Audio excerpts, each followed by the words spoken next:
বাসায় বসে যদি এত মজাদার একটি নাস্তা তৈরি করা যায় তাহলে বাইরে গিয়ে ছটপটি ফুচকা খাওয়ার কোনো দরকার আছে?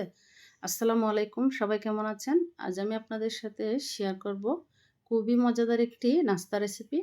এই নাস্তাটি তৈরি করার জন্য এখানে নিয়ে নিলাম আমি মুগ ডাল, খেসারির ডাল আর নিয়ে নিব মসুর ডাল। আমি এখানে ৩ রকম ডাল দিয়ে দিয়েছি। আপনারা চাইলে ১ রকম ডাল দিয়েও কিন্তু এই নাস্তাটি তৈরি করে নিতে পারেন। ডালগুলো ভিজিয়ে নিয়েছিলাম, ভিজিয়ে এখন ভালো করে পরিষ্কার করে পানি ঝরিয়ে নিয়েছি।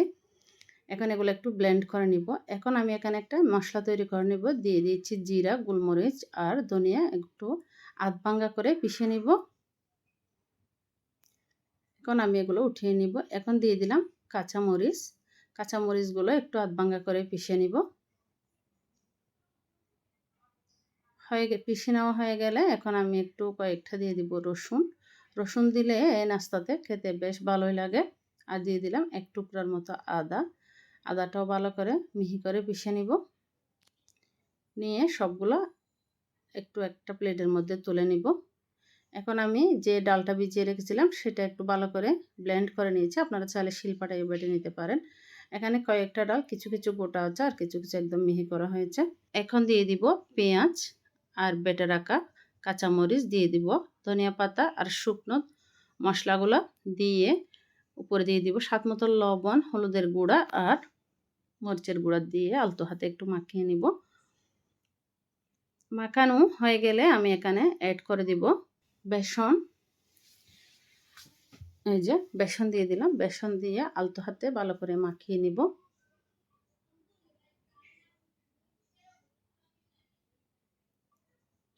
আমার মাখানো হয়ে গেলে এরকম গোল গোল করে দেখতে হবে ওগুলো গোল হয় কিনা।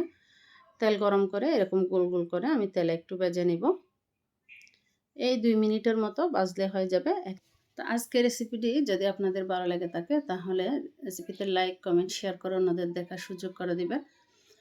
আর নিত্য নতুন রেসিপি পেতে আমার পেজটি ফলো করে সাথে থাকতে পারেন। ইউটিউব চ্যানেল থেকে দেখে থাকলে চ্যানেলটি সাবস্ক্রাইব করে পাশে থাকবেন।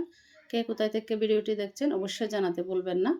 আমি সবগুলো নাস্তা হালকা ভেজে নামিয়ে নিয়েছি, একটু ঠান্ডা করে এভাবে হাত দিয়ে চেপে চ্যাপ্টা করে নিয়েছি। এখন আমি এগুলোকে আরও একটু ভেজে নিব। একদম মুসমুসে করে ভেজে নিতে হবে। যে এভাবে উল্টিয়ে পাল্টিয়ে মুসমুসে করে ভেজে নিতে হবে। এখন আমি এগুলো নামিয়ে রাখবো। এখানে একটা টক তৈরি করে নেবে। এখানে কয়েকটা আমি তেঁতুল আগে থেকে একটু ভিজিয়ে রেখেছিলাম। এখান থেকে তেঁতুলের বিচিগুলো নিয়ে নিব।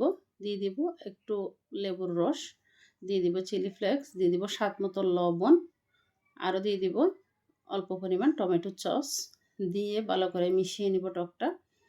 আরও দিয়ে দিব কিছুটা পরিমাণ ধনিয়া পাতা। এই যে আমার তৈরি হয়ে গেল মজাদার এই টক। এভাবে করে এই নাস্তাগুলা ভেঙে দিয়ে উপরে ঠক দিয়ে একবার বাসায় তৈরি করে দেখবেন। এটা খেতে কতটা টেস্ট হয়, বাইরে গিয়ে আর ফুচকা, চটপটি ওগুলা খাওয়ার ইচ্ছে থাকবে না। এরকম একটা নাস্তা যদি বাসায় তৈরি করে নিতে পারেন।